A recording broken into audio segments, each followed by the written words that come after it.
the view of one 19-year-old Chinese student watching the U.S. presidential race from Beijing. He's not the only one laughing. Whether Hillary Clinton or Donald Trump wins on 8 November, the Chinese Communist Party believes it is already a winner. For decades it has said that American democracy is a sham, rigged by and for a narrow elite. Now the Republican candidate for the White House says the same. For decades Beijing has smarted under American disapproval for locking up political enemies.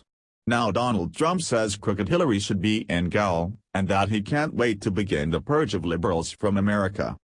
Purges and political prosecutions are staples of the Chinese Communist Party rule book, but no one, least of all in China, expects that rule book to provide any guide for the United States. And then there's the trading of personal insults and allegations about Clinton's mishandling of emails and Trump's treatment of women. The race to the bottom will make people rethink the value of democracy, commented one Chinese state-owned newspaper. Another said the presidential race had become an unprecedented joke. In some ways, this disillusion feels like a long-term trend.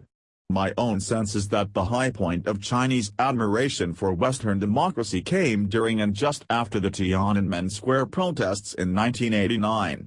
And a quarter of a century ago, with the fall of communist regimes in Eastern Europe and the breakup of the Soviet Union, even many members of the Chinese Communist Party told me their own one-party state could not last.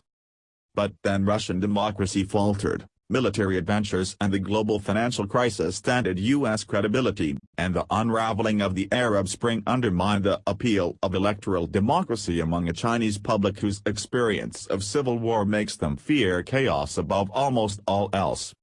Entrenched elites are a problem for the U.S. as much as for China. But China's consultative democracy has one glaring challenge of its own, the paranoia of the ruling party.